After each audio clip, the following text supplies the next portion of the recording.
अस्सलाम वालेकुम students, hopefully you all guys are doing well. आज का हमारा टॉपिक है exercise 3.3 and question number 7। Last question है हमारा इस एक्सरसाइज का। प्रीवियस वीडियो के अंदर हम लोगों ने क्वेश्चन नंबर 4 5 डिस्कस किया था, जिसमें एक पार्ट हमने सोल्व किया था और एक पार्ट होमवर्क टास्क के तौर पे रखा था। होपफुली आप सबने कर लिया होगा।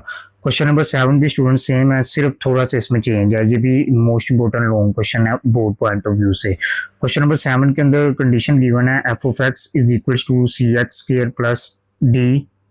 साइड पे उसने सेम प्रीवियस क्वेश्चन की तरह दो वैल्यूज दे दी, f1 is equal to 6 and f-2 is equal to 10। हमने फाइंड क्या करना है स्टूडेंट, इसमें c की वैल्यू और d की वैल्यू, दो वैल्यूज हमने फाइंड करनी है। एक कंडीशन गिवन है और साइड पे दो फंक्शन के तौर पे गिवन है।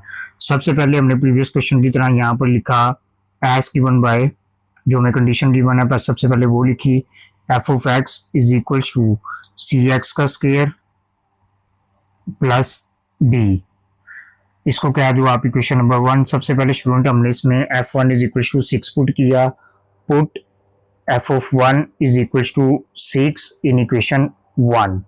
जहां जहां पर x है वहां पर हमने 1 को रिप्लेस कर दिया स्टूडेंट्स, प्रीवियस क्वेश्चन की तरह। 1 का square plus t is equal to क्या लिखना है स्टूडेंट्स, हमने 6 यहाँ पर मैंने लगा दिया 6 और इसको मैंने इंप्लाइज बना दिया, जैसे हमने पिछले क्वेश्चन के अंदर सीखा था सेम वैसे ही। 1 का स्क्वायर 1 होता है student, c multiply by 1 plus का d is equal to 6। c1 by c आएगा प्लस का d इज इक्वल टू 6। ये हमारे पास आ गई स्टूडेंट्स एक इक्वेशन। इसको क्या है स्टूडेंट्स इक्वेशन नंबर 2। अब यहाँ पे दोबारा हमने लिखा now again from equation 1। Equation number 1 को हमने अगेन लिखना है, जो हमारी कंडीशन गिवन थी f of x is equal to c x का स्क्वायर प्लस का d। अब हमने इसमें क्या पुट करना है students, f-2 is equal to 10, second वाली। पहले हमने ये पुट कर लिया, अब हम ये पुट करेंगे। अब यहाँ पर लिखा हमने students put f of minus का 2 is equal to 10 in equation 1, जो कि ये इक्वेशन थी जिसको मैंने यहाँ पर दोबारा लिखा था। x की जगह पे हमने लेफ्ट पे भी -2 लिख दिया, राइट पे भी जहाँ पर x है वहां पर हमने -2 को रिप्लेस कर दिया। इसको इक्वल क्या रखना है स्टूडेंट्स, 10 के यहाँ पर इंप्लाइज लगा ली। इसके क्वेश्चन में भी हम लोगों ने रूल सीखा था, जिसकी भी पावर इवन हो, बेशक अंदर माइनस है तो हमारा आंसर किस में आएगा, प्लस में। 2 का square 4 plus d is equal to 10। तो यहाँ से हमारे पास वैल्यू क्या बनी स्टूडेंट्स, 4c कह लो या c4 कह लो, एक ही बात है स्टूडेंट्स। मैं इसको लिखा हूँ 4c plus d is equal to 10। ये हमारी एक अनदर इक्वेशन आ गई, इक्वेशन नंबर 3। सेम पिछले क्वेश्चंस की तरह जो हमने पिछली वीडियो में सीखा था, या तो c इसमें सेम होना चाहिए या d सेम होना चाहिए। इसमें d सेम है तो हमें देख के पता चल रहा है बड़ी इक्वेशन ये है, और दोनों प्लस के अंदर है तो हमें इसको क्या करना पड़ेगा, प्रीवियस क्वेश्चन की तरह सब्ट्रैक्ट। यहाँ पर हमने लिखा सब्ट्रैक्ट इक्वेशन 2 फ्रॉम 3। इक्वेशन 2 को इक्वेशन नंबर 3 में से सब्ट्रैक्ट करना है। इक्वेशन 3 ये है स्टूडेंट्स 4c प्लस d। ये बड़ी इक्वेशन है, देख के पता चल रहा है इसलिए पहले इसको लिखा है। छोटी इक्वेशन ये है equation number 2c plus d is equal to 6। अब हमने सिर्फ इक्वेशन 2 और 3 को इस्तेमाल करना है, इक्वेशन 1 से अब हमारा कोई लेना देना नहीं। सब्ट्रैक्ट किया स्टूडेंट, साइन चेंज कर दिए, प्लस था माइनस हो गया, ये प्लस था माइनस हो गया, ये भी माइनस हो गया। 4c में से 1c गया, जिसके साथ कुछ नहीं होता वो 1 होता है। 4c में से c गया, यानी कि 3c plus minus cancel equal to 10 minus 6 4। c का आंसर क्या है स्टूडेंट्स, 4 डिवाइडेड बाई 3। ये 3 मल्टीप्लाई था, इधर आके डिवाइड हो गया स्टूडेंट्स, c की वैल्यू बन गई। अब इस c की वैल्यू उठा के पिछले क्वेश्चन की तरह हमने यहाँ इक्वेशन 2 में पुट करनी है या इक्वेशन 3 में। अब मैं इसको इक्वेशन नंबर 3 में पुट कर रहा हूँ। मैंने यहाँ पे लिखा students put c is equal to 4/3 in equation 3। Equation 3 में क्यों पुट किया, क्योंकि हमने खाली c की वैल्यू नहीं फाइंड करनी, हमें d भी चाहिए, इसलिए इसको पुट कर रहे हैं। ये इक्वेशन दोबारा लिखी 4c plus d is equal to 10। जहां पर c है वहां पर हमने क्या रिप्लेस कर देना स्टूडेंट्स, 4/3 प्लस का d is equal to 10 as it is आ गया। 4 4 16, 16 divided by 3 plus d is equal to 10। जगह कम है स्टूडेंट्स, मैं इसको जरा आगे लेकर जा रहा हूँ। इसी वैल्यू को हम यहाँ पे ऊपर करके लिख रहे हैं। ये मेरे पास वैल्यू थी d इज इक्वल टू, ये देखिए स्टूडेंट्स, ये 16/3 प्लस है। जब हम इसको इधर लाएंगे तो ये क्या हो जाएगा माइनस, तो इधर क्या बचा, d is equal to 10 minus 16/3। इसका एक छोटा सा रूल है जो सारे मिस्टेक करते हैं स्टूडेंट्स, जब भी इक्वल के इस तरफ वाली टर्म उधर जाए या उधर की टर्म इधर आए, तो जो उधर पहले लिखी हुई है उसके ऑर्डर को चेंज नहीं करना। यहाँ पर पहले 10 था तो 10 अपनी जगह एज इट इज रहेगा। ये बाद में उधर गई है तो इसको हमने बाद में लिखना है। ये प्लस थी तो उधर जाके माइनस हुई, तो हमने यहाँ पर क्या लिख दिया, 10 माइनस 16/3। अब इसका एलसीएम चलाओ स्टूडेंट्स, इसके नीचे कुछ नहीं है, 1 लिखा है, इन दोनों का एलसीएम 3 ही आएगा। 3 डिवाइडेड बाय 1 3 बचा, 3 मल्टीप्लाई बाय 10 ये आ गया स्टूडेंट्स 30, माइनस 3 डिवाइडेड बाय 3 1 बचा, 1 मल्टीप्लाई 16 16 आ गया। अब 30 में से 16 गए, क्या वैल्यू बची स्टूडेंट्स 14, 14/3। ये हमारा आंसर आ गया स्टूडेंट्स डी का। इन क्वेश्चंस में ना आपने एक चीज याद रखनी है कि जो आपके पास बटे में आंसर आता है ना, खास करके जिसमें ये दो कंडीशन गिवन हो या दो वैल्यूज उसने पूछी हो, अगर तो एक आंसर बटे में आया तो दूसरा भी प्रोबेबली मोस्टली चांस होते हैं कि वो भी बटे में आएगा। और जो पहले का डिनोमिनेटर आता है सेकंड का भी हमेशा डिनोमिनेटर वही आता है। हमें क्वेश्चन को देख के बोर्ड में अंदाजा हो जाएगा कि हम सही लिख रहे हैं कि गलत लिख रहे हैं, आया कि हमारा आंसर सही है, आया कि गलत है, हमें फौरन से देख के पता चल जाएगा।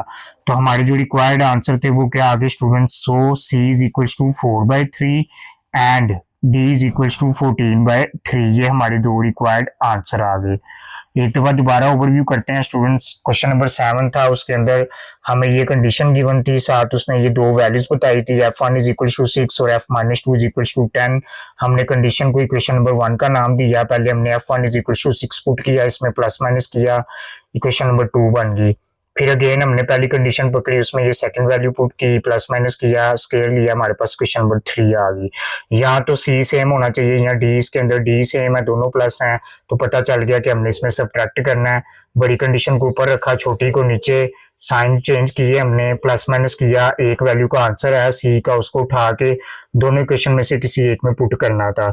जो हमने प्रीवियस वीडियो में क्वेश्चन नंबर 4 किया था उसमें मैंने कहा था कि हमने आसान वाली क्वेश्चन में पुट करना है, यानी छोटी में।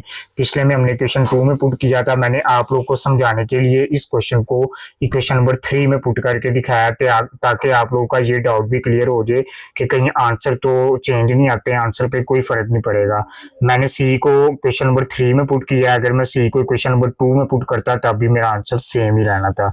ये हमारा सी और डी का रिक्वायर्ड आंसर आ गया। होपफुली आपको समझ आया होगा, छोटा सा क्वेश्चन था, मोस्ट इंपोर्टेंट लॉन्ग क्वेश्चन है बोर्ड पॉइंट ऑफ व्यू से। 3.3 एक्सरसाइज का क्वेश्चन नंबर 4, क्वेश्चन नंबर 5 और क्वेश्चन नंबर 7 ये तीनों मोस्ट इंपोर्टेंट लॉन्ग क्वेश्चन है। ये हमारे सोल्व हो गए हैं। अब हमारा एक क्वेश्चन इसमें से बच गया था, वो भी इसी वीडियो के अंदर सोल्व करते हैं। छोटा सा क्वेश्चन है, question number 6, most important short question. इसमें वो कह रहा है अगर f(x) की वैल्यू गिवन हो 5x + 1 और साइड पे उसने लिख दिया दोबारा कि f(x) इज इक्वल टू 32 है, तो आपने x की वैल्यू को फाइंड करना है। सबसे पहले स्टूडेंट्स मैंने यहाँ पर लिखा एस गिवन बाय, मैंने आगे बताया था कि जो f(x) होता है वो हमारी कंडीशन होती है। इसमें तो f(x) 2 आ गए, अब क्या करेंगे, हमने पहली कंडीशन पकड़नी है, पहली को हमने कंडीशन समझना है। f(x) is equal to 5x + 1, जिसके अंदर x की वैल्यू गिवन होगी समझ जाना है वो कंडीशन है, दूसरी वाली कंडीशन नहीं है। और f(x) की जगह उसने क्या दिया 32, तो मैं यहाँ पे लेफ्ट साइड पे f(x) की जगह पे क्या लिखूंगा 32, सिर्फ लेफ्ट साइड पे जहाँ पे f(x) आया। Right side as it is है स्टूडेंट्स, 5x अपनी जगह 1 प्लस है, उधर जाके क्या हो गया स्टूडेंट्स माइनस, तो ये बन गया 32 - 1, कितना है स्टूडेंट्स, ये आ गया 31 इज इक्वल टू 5x। हमने x की वैल्यू फाइंड करनी है, 5 मल्टीप्लाई इधर आके डिवाइड, तो x का आंसर क्या है स्टूडेंट्स 31/5। ये छोटा सा शॉर्ट क्वेश्चन था। 3.3 एक्सरसाइज हमारी कंप्लीट है। पहले दो क्वेश्चन सिर्फ एमसीक्यूज की आता है बोर्ड में, उसमें से कुछ भी नहीं आता। मैं आपको थोड़ा सा ओवरव्यू बता देता हूँ क्वेश्चंस का। एक ऐसा क्वेश्चन जिसके अंदर दो फंक्शन गिवन है और दोनों फंक्शन के अंदर नंबर ऑफ एलिमेंट सेम है, तो वो रिप्रेजेंट करता है बाइजेक्टिव फंक्शन को। एक ऐसा फंक्शन जिसके अंदर पहले सेट में या पहले फंक्शन के अंदर कोई ऐसे एलिमेंट है जो दूसरे फंक्शन के किसी एक एलिमेंट से मिलके दो एलिमेंट बनाए, तो उसको हम लोगों ने कहना है ये इनटू फंक्शन है। और एक ऐसा फंक्शन जिसके अंदर सेकंड फंक्शन के अंदर कोई ऐसी वैल्यूज आ जाए जो पहले के मिलके दो वैल्यूज बना रहा है, उसको हम लोगों ने कहना है ये कोई फंक्शन रिप्रेजेंट नहीं कर रहा है। ये हमारा क्वेश्चन नंबर 2 था। अब इसमें क्वेश्चन नंबर 1 की बात बची। क्वेश्चन नंबर 1 में उसने पूछा डोमेन एंड रेंज बताओ। तो डोमेन एंड रेंज में हम क्या करते हैं स्टूडेंट्स, मैं आप लोग को एक ही लाइन में इसका कॉन्सेप्ट बताता हूँ, छोटा सा कॉन्सेप्ट है। फर्स्ट करिए मेरे पास ना यहाँ पर एक ही वैल्यू गिवन है 1 2 3 4, इसके पॉसिबल सेट अगर मैं बनाऊं, मैं आपको समझाने के लिए रफ में लिख रहा हूँ। फर्स्ट करो मैंने यहाँ पे लिख दिया 1 1 1 2 1 3 एंड 1 4। अच्छा, अब हमने करना क्या है, वो कहता है डोमेन एंड रेंज बताओ। जो इसके पहले एलिमेंट है, सब सेट जो हमने बनाए हैं ना, इसके पहले पहले एलिमेंट यानी कि 1 1 1 1, ये हमारी क्या आ जाएगी, डोमेन। और जो हमारे बाद वाले एलिमेंट हैं यानी कि सेकंड एलिमेंट 1 2 3 4, ये हमारी क्या आ जाएगी, रेंज। सिर्फ इतना सा काम है स्टूडेंट्स, 1 2 3 4। होपफुली आप लोग को ये समझ आया होगा सारा कॉन्सेप्ट। हमारी 3.3 एक्सरसाइज भी कंप्लीट हो चुकी है। क्वेश्चन नंबर 2 सिर्फ एमसीक्यूज की हद तक था। उसमें बजेक्टिव फंक्शन, इनटू फंक्शन और ऑन टू फंक्शन, ये 3 मेन फंक्शन है। एक इंजेक्टिव भी आता है, वो इतना इंपॉर्टेंट नहीं है। 3.3 एक्सरसाइज से आप लोगों ने 2 पेज पीछे जाना, पेज नंबर 58 59, उसके ऊपर इन सब की डेफिनेशन है, उसको आपने एक दफ़ा अच्छे से पढ़ लेना है। ये हमारी 3.3 एक्सरसाइज भी कंप्लीट हो चुकी है। होपफुली आपको ये सारा मैथड समझ आया होगा। मिलते हैं नेक्स्ट वीडियो में, अब तक के लिए इतना ही। नेक्स्ट हम लोग इंशाल्लाह ताला चैप्टर नंबर 4 स्टार्ट करेंगे, 4.1 फैक्टराइजेशन। वो भी बहुत आसान सा कॉन्सेप्ट है।